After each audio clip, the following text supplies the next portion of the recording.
Avant de commencer, n'oubliez pas d'aimer et de vous abonner.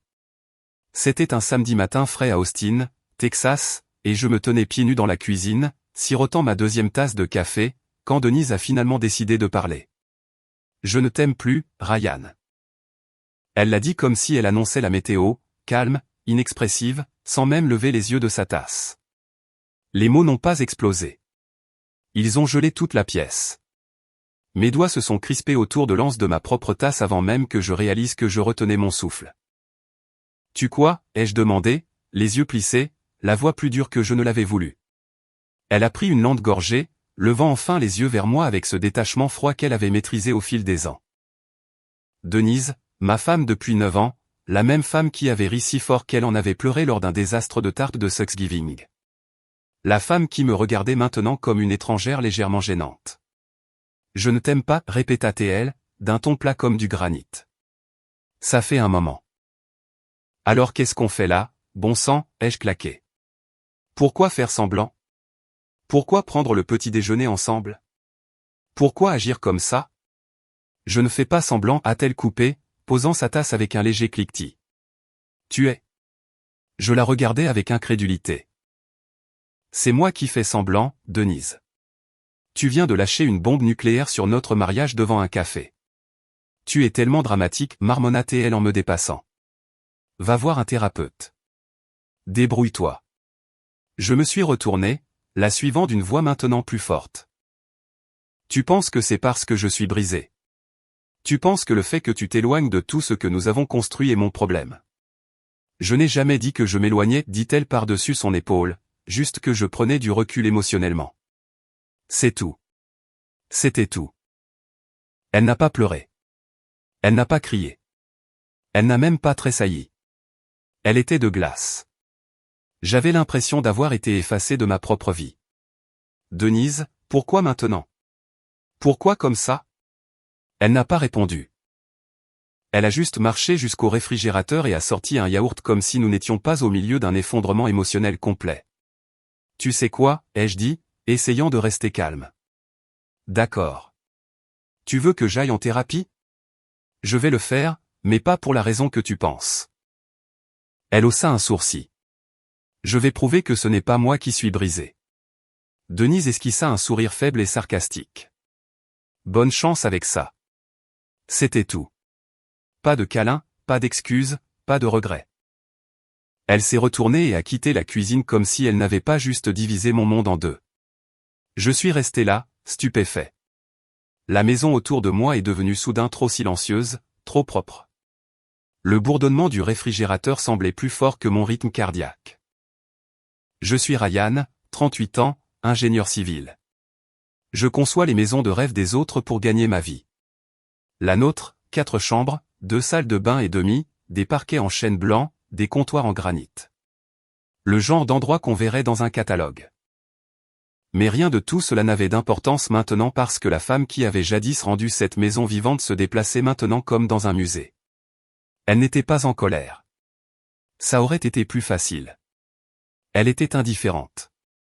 Et cela coupait plus profondément que la rage n'aurait jamais pu le faire. Les bâtiments de verre du centre-ville d'Austin, les étayers, une fontaine d'eau qui coulait juste à l'entrée comme si elle était censée apaiser les nerfs avant qu'ils ne soient mis à vif. J'étais assis rigidement sur le canapé moelleux en face du docteur Harper. Une femme d'une 40aine d'années avec un presse-papier, des yeux gentils et une voix si calme qu'elle vous donnait l'impression que votre maison n'était pas vraiment en feu. Denise était assise à côté de moi, les jambes croisées, son sac de designer soigneusement posé près de ses talons. Elle arborait le même léger sourire qu'elle utilisait lors des brunchs lorsqu'elle voulait faire savoir aux gens qu'elle était au-dessus du drame. Le docteur Harper commença doucement. Alors, Ryan, Denise me dit qu'elle a suggéré une thérapie. C'est un bon pas. Que espérez-vous tous les deux obtenir aujourd'hui ? J'ouvris la bouche, mais Denise me devança. Eh bien, commença-t-elle avec un soupir. Je pensais que ça pourrait l'aider à voir à quel point il peut être contrôlant. Je clignai des yeux. Contrôlant ? Elle ne me regarda pas. Elle regarda le docteur Harper comme si elle prononçait un discours liminaire. Je veux dire, il n'est pas agressif ou quoi que ce soit, mais émotionnellement, c'est comme s'il avait besoin que tout soit bien rangé. Et si je ne m'y conforme pas, c'est un problème. Je me penchai en avant. Tu m'as dit que tu ne m'aimais plus. Ce n'est pas un calendrier mal aligné, Denise. C'est une grenade. Elle agita une main, sa voix sirupeuse. Tu vois, c'est de ça que je parle. Tout est une explosion pour Ryan. Toujours extrême. Le docteur Harper me jeta un coup d'œil. Ryan, quelle a été votre réaction quand Denise a évoqué cela? J'ai été pris au dépourvu, dis-je, essayant de garder un ton stable. Une minute, nous sommes dans la cuisine, la suivante, elle sirote son café comme si elle résiliait un bail. Aucun avertissement, aucune conversation. Denise rit légèrement. Oh, voyons. Tu n'as pas remarqué la distance entre nous? Le silence au dîner? La façon dont je dors au bord du lit depuis des mois. Je la fixais. Alors, ton silence était censé être mon signe d'avertissement. Ce n'est pas de la communication. C'est un piège. Le docteur Harper leva doucement une main. Ralentissons. Denise, pouvez-vous me dire ce que vous attendez de cela? Elle inclina la tête pensivement. Je veux que Ryan arrête de faire semblant que tout va bien. Je veux qu'il regarde en lui-même. Qu'il prenne ses responsabilités. Pourquoi, demandai-je. C'est toi qui as dit que tu en avais marre, et je maintiens cela, dit-elle, décroisant ses jambes, la voix douce comme de la soie. Mais je pensais peut-être, juste peut-être, que tu aurais le courage d'affronter ta part de responsabilité dans le fait que cela se soit refroidi. Je me tournai vers le docteur Harper. C'est ce que j'ai enduré. Un lent effondrement émotionnel. Pas d'honnêteté, juste des couches de détachement. Et maintenant, apparemment, je suis la raison pour laquelle elle ne peut rien ressentir. Denise haussa les épaules. Défensive. Classique. Le docteur Harper griffonna quelque chose. Je résistais à l'envie de me pencher pour lire quelle case elle venait de cocher. À la fin de l'heure, Denise avait prononcé le mot aux limites 6 fois, utilisé des expressions comme bande passante émotionnelle et lacune d'empathie, et avait réussi à se dépeindre à la fois comme la partie blessée et le guide spirituel que j'avais échoué à suivre. Quand nous sommes sortis, le soleil du Texas était descendu bas derrière les bâtiments, projetant de longues ombres sur le parking. J'ai déverrouillé la voiture mais n'y suis pas monté. Je me suis tourné vers elle. Pourquoi m'as-tu même amené ici si tu n'avais aucune intention de parler? Denise n'a pas répondu tout de suite. Elle a mis ses lunettes de soleil, a lissé sa jupe, puis m'a offert le sourire le plus faux que j'ai jamais vu. Tu en avais besoin, dit-elle simplement. Ne rends pas les choses plus difficiles qu'elles ne le sont. Non, dis-je plus doucement maintenant. Tu voulais juste un public. Elle inclina légèrement la tête comme si elle se demandait si je valais la peine de répondre. Puis elle se tourna et marcha vers sa voiture sans un mot de plus. Le sourire resta sur son visage jusqu'à ce qu'elle se glisse derrière le volant et s'éloigne.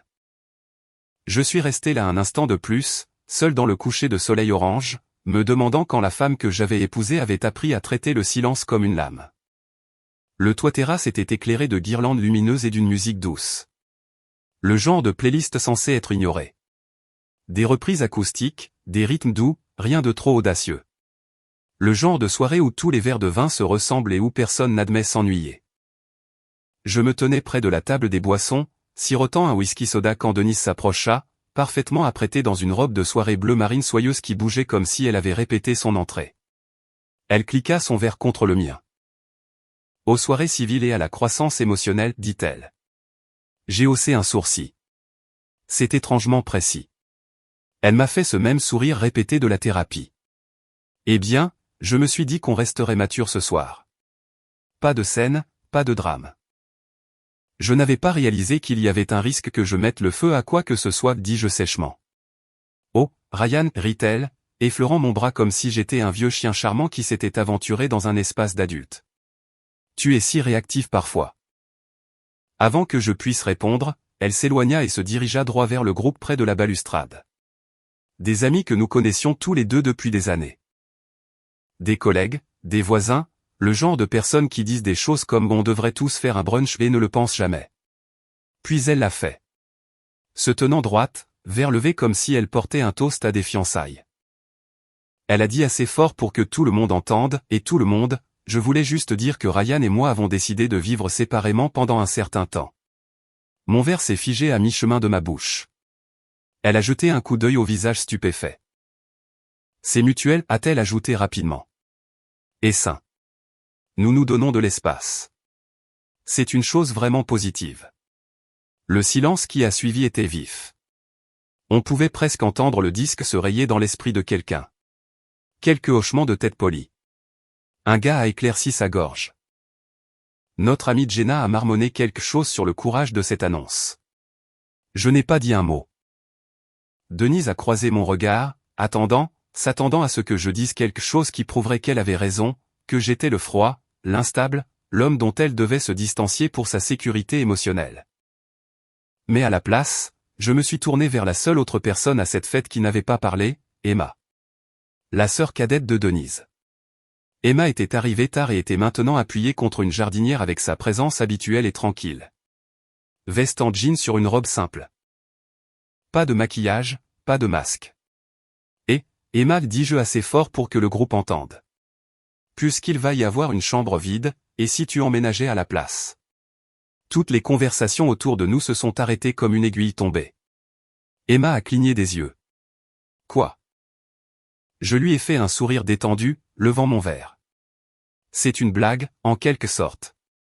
Une vague de rire gêné a parcouru le groupe. Quelqu'un a marmonné, waouh, dans son vin. Les yeux d'Emma ont cherché les miens, mais elle n'avait pas l'air offensée, juste surprise et peut-être un peu curieuse. Le visage de Denise a viré au rouge foncé. Ses doigts se sont crispés autour du pied de son verre. Je vois que tu prends ça au sérieux, a-t-elle claqué. Je te prends très au sérieux, ai-je répondu calmement, sirotant mon verre. Tu as fait une annonce publique. J'ai juste donné une réponse publique. Emma avait l'air de vouloir dire quelque chose, mais a décidé de ne pas le faire. Au lieu de cela, elle a juste pris une lente gorgée de sa tasse, les yeux toujours sur moi. La fête ne s'est jamais vraiment remise. Les conversations ont essayé de reprendre, mais le rythme était brisé. Les gens continuaient à nous regarder comme si nous étions un spectacle en direct qu'ils n'avaient pas payé. Je ne suis pas parti en coup de vent. Je ne me suis pas défendu. Je me suis juste appuyé contre la balustrade, profitant de la brise, mon verre à moitié plein, mon silence plus fort que n'importe quelle dispute que j'aurais pu commencer. Il était passé minuit quand nous sommes rentrés. La maison était silencieuse, éclairée seulement par la douce lueur de la lumière du porche filtrant à travers les rideaux du salon. À peine avais-je fermé la porte derrière nous que Denise s'est retournée contre moi comme un interrupteur. Tu m'as embarrassé, siffla-t-elle, ses talons claquant sur le parquet alors qu'elle se dirigeait directement vers la chambre. Je la suivis, calme, sans courir, juste en observant. Devant tout le monde, dit-elle plus fort, attrapant la fermeture éclair de sa robe avec des mouvements saccadés. C'était censé être une simple mise à jour mature, une conversation. Et toi, mon Dieu, tu m'as humilié avec cette blague. C'était une blague, demandai-je, appuyé contre l'encadrement de la porte. Elle se retourna brusquement, les yeux brillants. Qu'est-ce que tu penses que tu faisais? Flirter avec ma sœur? Tu es fou? Je restai silencieux un instant, puis haussai les épaules. Tu as fait un spectacle de l'effondrement de notre mariage, Denise. Tu n'as pas le droit d'être offensé quand quelqu'un réplique. Ce n'est pas ce que j'ai fait, claqua-t-elle, claquant la porte du placard. J'étais honnête. Adulte, je donnais aux gens le contexte pour qu'ils ne pensent pas que quelque chose de pire était arrivé. Quelque chose de pire, répétai-je. Alors quoi? Tu as lentement décidé de te détacher et de me traiter comme un colocataire jusqu'à ce que j'abandonne. Puis tu l'as annoncé comme un bulletin météo pendant que tout le monde sirotait du rosé. Elle faisait les 100 pas maintenant, les mains agitées. Tu ne comprends pas. Tu n'as jamais compris. C'est tout le problème. Tu veux des émotions soignées, des réponses claires, une femme qui se comporte d'une certaine manière pour que tu n'aies rien à ressentir de réel. Je pris une profonde inspiration. Tu as déjà pris ta décision. Tu la prends au ralenti depuis des mois. Ne fais pas comme si c'était à propos d'une fête ou d'un commentaire. Tu es juste en colère que le masque ait craqué devant d'autres personnes. Elle s'arrêta, respirant bruyamment. Pendant une seconde, aucun de nous ne dit rien. Puis elle se dirigea vers la commode, ouvrit le tiroir du haut et commença à sortir des vêtements avec des mouvements calmes et précis. Je ne peux plus faire ça, dit-elle sans lever les yeux. J'en ai marre de faire semblant que cette maison n'est pas une cage. Je ne tressaillis pas. Je ne t'arrêterai pas. Elle jeta un coup d'œil, surprise par le calme de ma voix. Je suis sérieux, dis-je. Tu veux partir? Vas-y.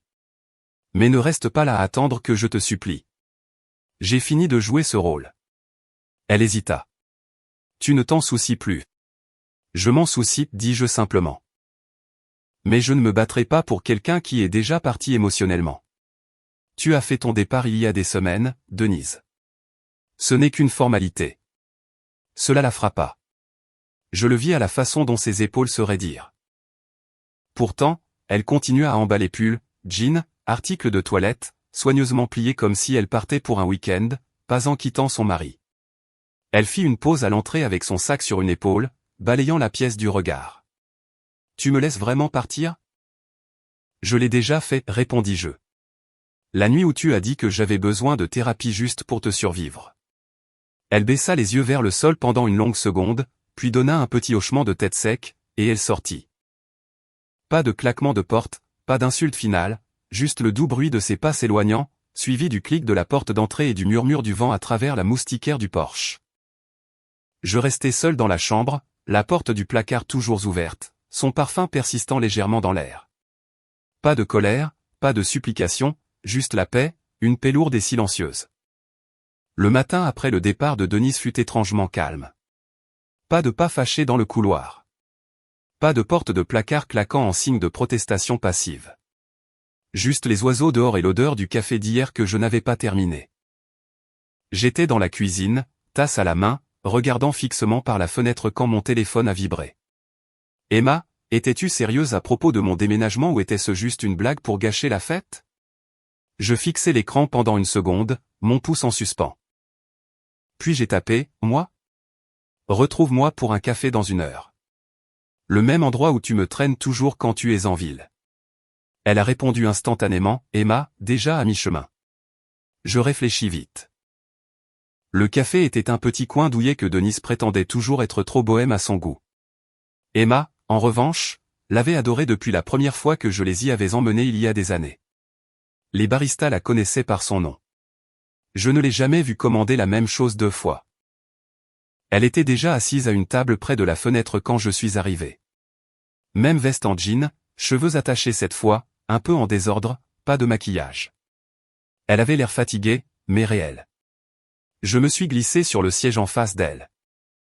Tu es venu, dit-elle, tenant son café comme une couverture de sécurité. Je viens toujours, répondis-je. C'est un peu mon truc. Un petit sourire effleura le coin de sa bouche. Il y eut un instant de silence avant qu'elle ne parle à nouveau. Alors, c'était une blague? L'histoire de l'emménagement? Je ne plaisante pas à moins que ce ne soit inapproprié, dis-je. Et ce moment appelait quelque chose d'inapproprié.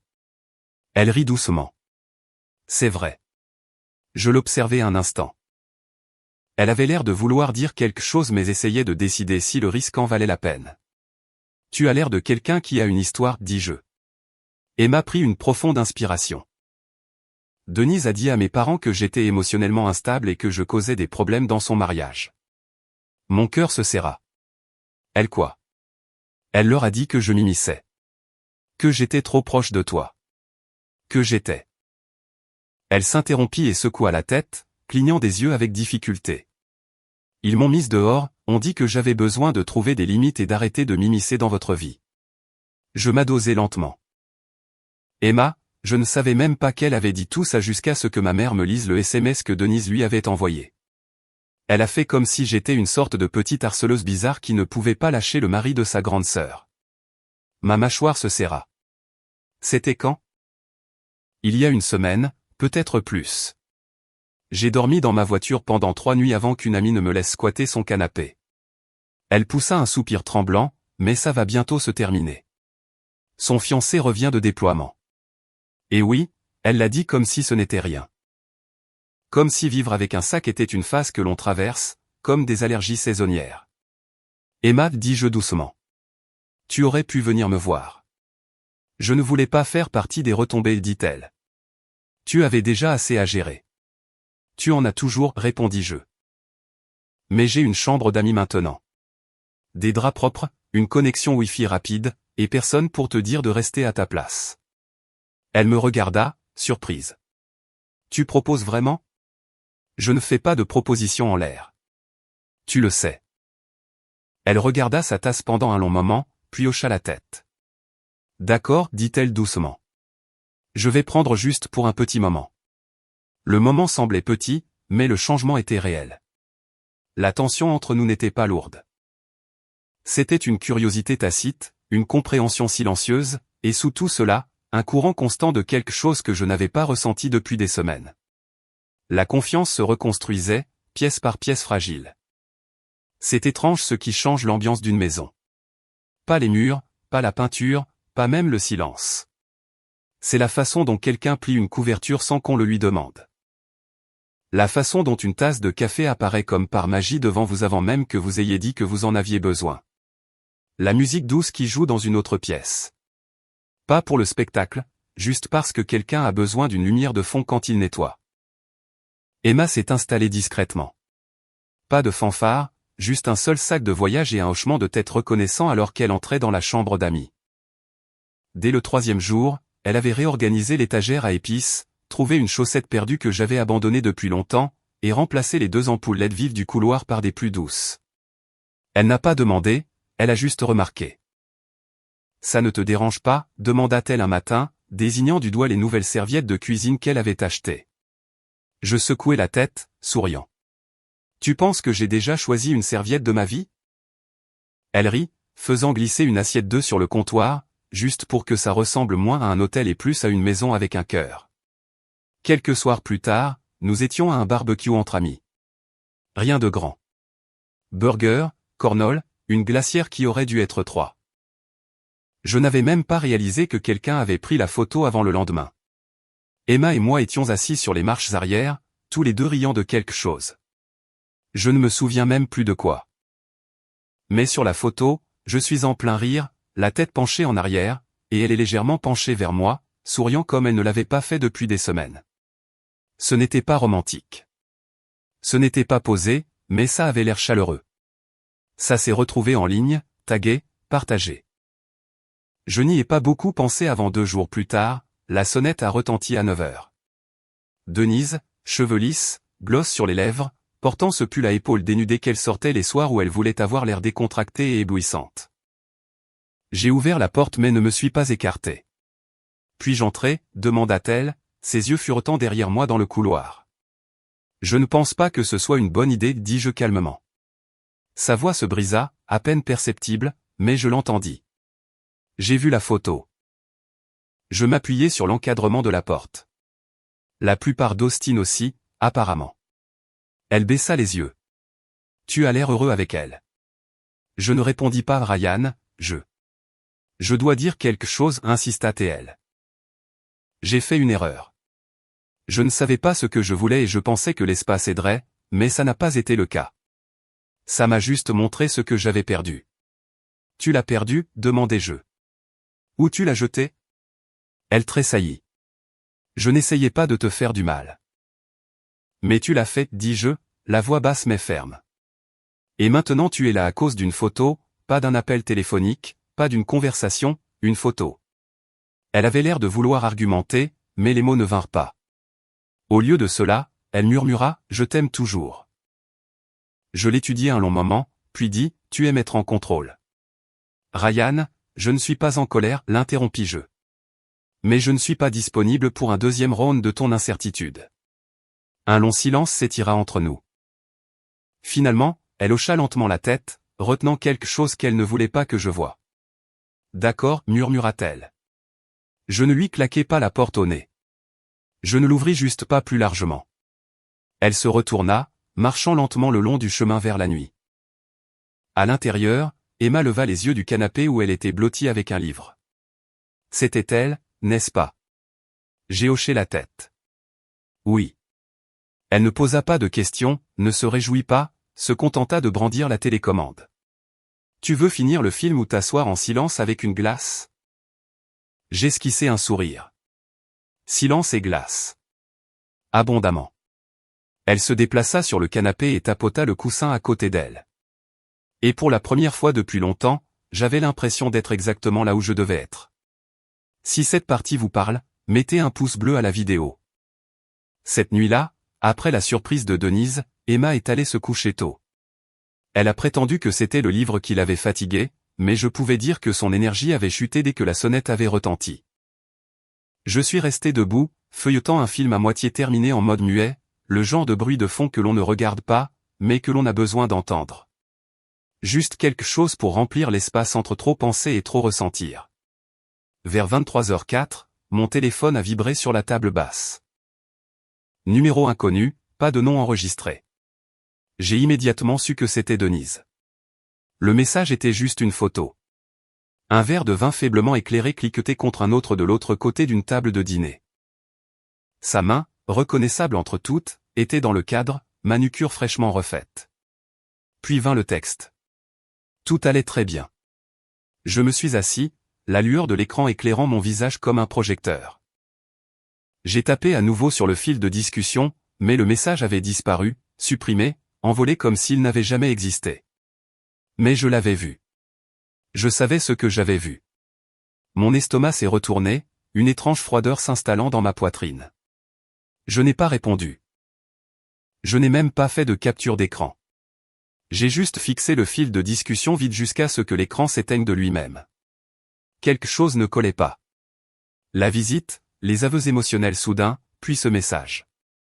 Ce n'était pas du remords. C'était une performance. Et maintenant, je n'étais pas seulement confus. J'étais curieux. Le soir suivant, je me suis dirigé vers le côté de la ville, la partie remplie du genre d'endroit où l'on n'emmène que quelqu'un que l'on essaie d'impressionner. Petit plat, ampoule Edison, menu avec des titres en un seul mot comme fourrage ou enchevêtrement.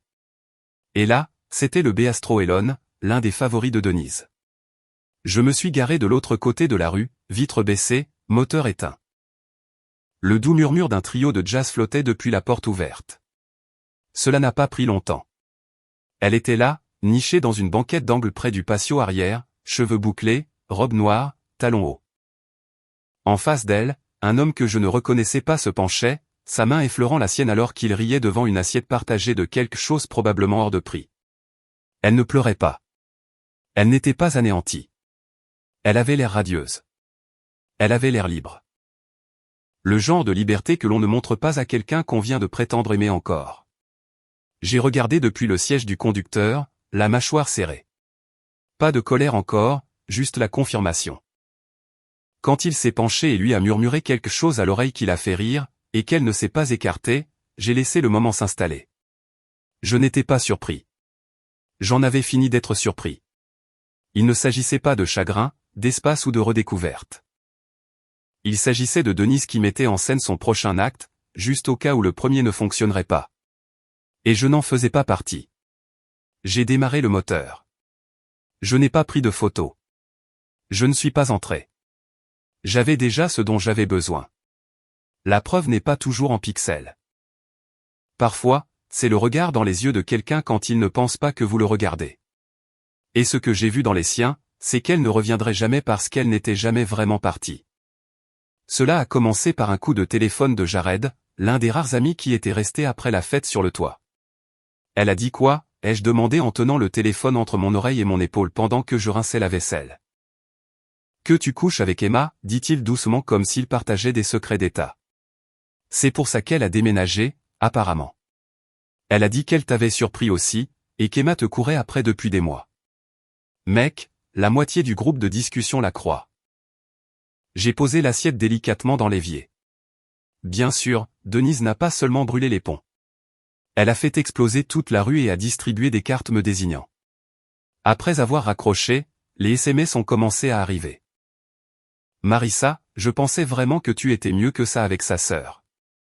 Seba, Ryan. Dave, elle avait raison à ton sujet. Tu ne la méritais jamais. Ma tante, de toutes les personnes, j'ai entendu des choses très bouleversantes. J'espère qu'elles ne sont pas vraies. Denise est dévastée. Chaque message était comme une coupure de papier, petite mais infinie. À midi, j'en avais au moins 20. Emma est entrée dans la cuisine en milieu d'après-midi, des écouteurs dans les oreilles, tenant un sac de courses. Elle s'est arrêtée en voyant mon visage. Qu'est-ce qui s'est passé? Je lui ai montré le téléphone. Son expression s'est assombrie instantanément. Elle le dit à voix haute maintenant. Campagne complète, dis-je. En mode victime. Elle dit à tout le monde que nous nous sommes fréquentés en douce avant qu'elle ne parte. Emma a posé le sac délicatement. Tu veux que je dise quelque chose? Non, dis-je. Je le fais. J'ai ouvert mon ordinateur portable et j'ai commencé à rassembler ce que j'avais. La carte de rendez-vous de la séance de thérapie datée après la conversation Je ne t'aime plus de Denise. Une capture d'écran de son message la nuit où elle a envoyé la photo du dîner, horodatée, puis supprimée. La photo d'Emma et moi au barbecue, avec la date de tag. Bien après que Denise ait déménagé.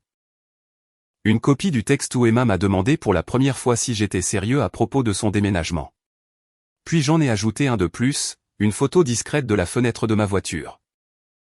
Pas du visage de Denise, juste le reflet d'elle et de cet homme au bistrot, leur verre se touchant, son sourire visible à travers la vitre. J'ai composé un message simple. Je suis resté silencieux par souci d'intimité, mais puisque Denise parle pour moi. Voici la chronologie. Elle a quitté notre maison. Elle a demandé de l'espace. Emma a emménagé une semaine plus tard après avoir été chassée par sa propre famille à cause d'un mensonge de Denise. Je n'ai pas demandé de sympathie. Mais je n'accepterai pas d'être dépeint comme le méchant dans une histoire écrite par quelqu'un d'autre. Vous êtes libre de choisir votre camp. Assurez-vous simplement de savoir de quel côté se trouve la vérité.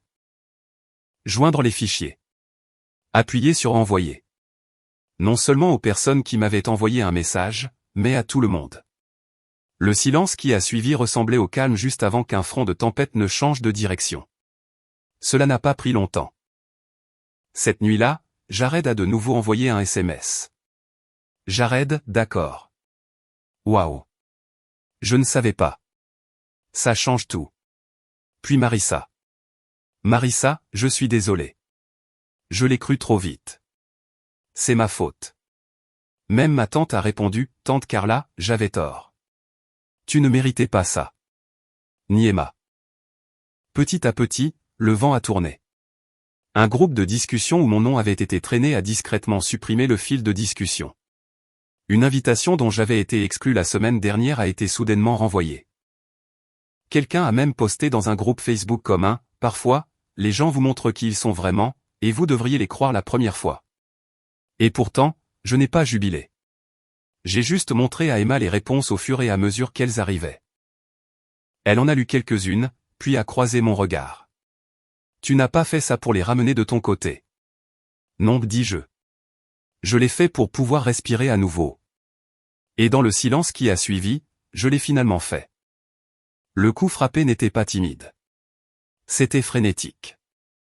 Je savais que c'était elle avant même d'ouvrir la porte. Denise. Elle se tenait là, son mascara étalé, un pull froissé à moitié tombé d'une épaule, comme si elle était partie précipitamment. Sa poitrine se soulevait comme si elle avait sprinté sur tout le pâté de maison. Ryan, souffla-t-elle. J'ai besoin de te parler. Je ne bougeais pas du seuil. Tu n'entres pas, dis-je.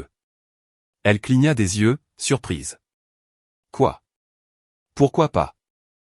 Parce que c'est là que le jeu se termine, dis-je, la voix basse et égale. Tu as tout brûlé et tu m'as tendu la boîte d'allumettes. Sa lèvre inférieure trembla. Je ne voulais pas que ça aille si loin. Je voulais juste. Tu as juste dit à tout le monde que je t'avais trompé avec ta sœur. Tu as menti à ta propre famille. À la mienne, tu as inventé une histoire et tu as fait en sorte que je ne puisse pas me défendre sans avoir l'air de t'attaquer. Elle regarda derrière moi dans le couloir comme cherchant quelque chose à quoi s'accrocher. J'étais blessé. J'étais en colère. Et maintenant tu es exposé, dis-je. Je ne savais pas que les gens se retourneraient contre moi, murmura-t-elle. Ils ne se sont pas retournés, dis-je. Ils ont juste vu les preuves. Je sortis et fermai la porte derrière moi, me tenant entre elle et la maison comme un mur silencieux. Tu as dit à ta mère que j'avais manipulé Emma. Tu as dit à la mienne que je t'avais isolé émotionnellement. Et tout ce temps, tu étais assise à un bistrot 2 soirs après avoir pleuré sur mon pas de porte. Ses yeux s'écartèrent. Ce n'était pas ce que ça avait l'air. Non, dis-je. C'était exactement ce que ça avait l'air. Et tu n'essayais même pas de le cacher. Tu m'as envoyé une photo. Ses bras se croisèrent sur elle-même comme si elle essayait de retenir quelque chose. Où est-elle? Demanda-t-elle, sa voix soudainement aiguë. Emma, elle est à l'intérieur et ce n'est pas la raison pour laquelle tout ça s'est effondré, dis-je. C'est toi. Elle s'approcha. Je t'aime toujours. Je sais que j'ai fait une erreur, mais je... Non, l'interrompis-je. Tu aimes la version de moi qui resterait silencieuse, qui avalerait tout juste pour garder la paix. Cet homme est parti. Elle commença à pleurer. Pas des larmes douces. Des sanglots à corps perdu, tremblants. J'avais peur, Ryan. Je ne savais pas comment réparer ce que j'avais cassé, alors j'ai explosé. Je pensais que si je prenais les devants, je pourrais. Je pourrais t'empêcher de me haïr. Je ne te hais pas, dis-je simplement. Mais je ne te crois plus non plus. Elle se couvrit la bouche, les larmes coulant. S'il te plaît, laisse-moi juste entrer. Parlons. Je secouai la tête. Tes affaires sont dans le garage. Emballées. Rien ne manque. Elle recula d'un pas hésitant, comme si mes mots l'avaient frappé plus fort qu'elle ne s'y attendait. C'est vraiment fini, murmura-t-elle. C'était fini au moment où tu as transformé notre douleur en spectacle public. Je me retournai et ouvris la porte à moitié. Ne reviens pas ici. Pas comme ça. Je ne claquai pas la porte. Je la laissai simplement se refermer derrière moi. À l'intérieur, la maison était silencieuse. Emma sortit lentement du couloir, les bras croisés. « Tu vas bien ?» demanda-t-elle. Je hochai la tête. Oui, enfin. Nous restâmes là un instant. Pas de précipitation, pas de poids sur nos épaules. Puis je dis, dîner. Ses yeux se levèrent. Oui. Je dis, marchons quelque part sans souvenir. Emma attrapa sa veste et nous sortîmes ensemble par la porte d'entrée. Denise était toujours dans l'allée, debout à côté de sa voiture comme si elle ne savait plus où aller. Elle nous regardait, les yeux vitreux, la bouche tremblante. Je ne dis pas un mot. Emma non plus. Nous avons juste marché sur le trottoir, côte à côte. Le bruit de nos pas doux et réguliers. Derrière nous, la porte d'un chapitre qui aurait dû être fermé depuis longtemps resta enfin fermée. Le café était calme, le genre de calme où personne ne ressentait le besoin de parler au-dessus d'un murmure. Une pluie légère tapait contre les fenêtres, assez douce pour être apaisante. Une tasse de café à moitié vide réchauffait mes mains tandis qu'Emma remuait son thé comme si elle n'avait nulle part ailleurs où être. Je la regardais de l'autre côté de la table. Ses yeux n'étaient plus gardés, n'attendant plus le prochain coup. Alors, dit-elle, c'était intense. J'ai hoché la tête. Elle pensait toujours qu'elle avait le contrôle. Même après tout ça. Emma se pencha en arrière sur sa chaise. Elle l'a toujours fait. Depuis que nous étions enfants, Denise avait cette façon de façonner la réalité à ce dont elle avait besoin. Soit tu t'y pliais, soit tu devenais le méchant. J'esquissai un léger sourire. Je suppose que je suis officiellement le méchant maintenant. Elle inclina la tête. Non, tu es juste le premier qui n'a pas bronché. Il y eut une longue pause. Le genre qui ne semble pas gênant, juste honnête. Puis elle dit doucement, merci d'avoir tenu bon. Pas seulement pour moi, pour toi-même. J'ai croisé son regard. Il m'a fallu du temps. Emma laissa échapper un léger rire. Eh bien, tu l'as fait avec des preuves et une vengeance silencieuse. Honnêtement, 10 sur 10. J'ai ri pour la première fois depuis ce qui semblait être des jours. Tu penses que c'était de la vengeance? Non, dit-elle. Je pense que c'était de la clarté, ce qui, pour quelqu'un comme Denise, est la pire des punitions. Un autre silence s'installa entre nous, plus doux cette fois. Dehors, une voiture passa lentement, ses phares se reflétant dans la vitre. Elle a toujours pensé qu'elle pouvait contrôler tout le monde, dit Emma. Elle était douée pour ça aussi. Elle ne l'est plus, dis-je.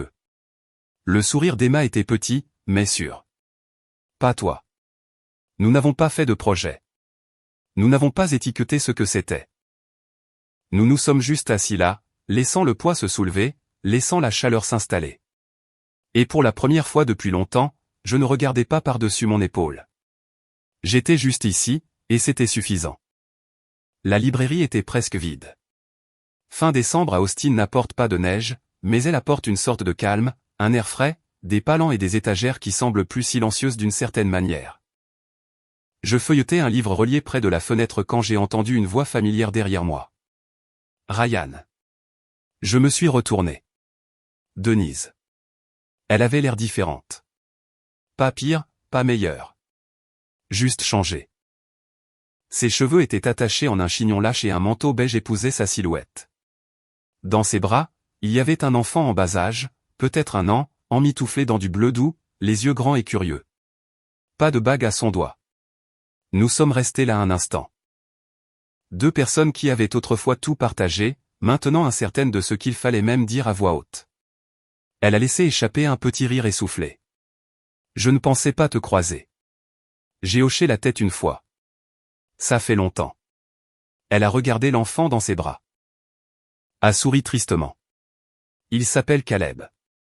Je n'ai pas demandé de qui il était. Je n'en avais pas besoin. J'ai toujours pensé. Elle a ravalé sa salive. J'ai toujours pensé que cet enfant serait le nôtre. Sa voix s'est brisée doucement sur nôtre comme si elle n'avait pas voulu le dire à voix haute. Ou peut-être que si. Je n'ai pas cherché à combler le silence.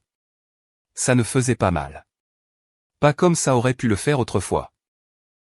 Ça s'est juste posé dans l'air entre nous comme de la poussière qui capte la lumière du soleil. Elle m'a regardé de nouveau. Vraiment regardé. J'avais tort sur tant de choses. J'ai croisé son regard. Calme? Oui. Un léger hochement de tête. Elle a ajusté l'enfant dans ses bras. Il était maintenant agité, se tournant vers sa poitrine. Je devrais y aller, dit-elle, la voix plus douce maintenant. Il a besoin de déjeuner. J'ai fait un petit signe de tête poli. Prends soin de toi. Elle a hésité comme si elle voulait dire quelque chose de plus, mais a ensuite abandonné. Au lieu de cela, elle s'est retournée et a marché lentement vers la porte vitrée, sous le soleil éclatant de l'hiver. Je l'ai regardée une seconde. Pas de colère, pas d'amertume, juste la paix. Puis je me suis retourné vers l'étagère. Certains chapitres se ferment doucement, mais ils se ferment tout de même. Et c'était la fin de l'histoire. Je pense toujours au moment où Denise a menti à sa propre famille à propos d'Emma juste pour protéger l'histoire qu'elle essayait de vendre. Était-ce du désespoir ou de la cruauté? A-t-elle fait ce qu'il fallait à ses yeux ou simplement ce qui était le plus facile? Faites-le moi savoir dans les commentaires. Et si cette histoire vous a touché quelque part, n'oubliez pas d'aimer et de vous abonner. J'ai d'autres histoires qui valent la peine d'être entendues.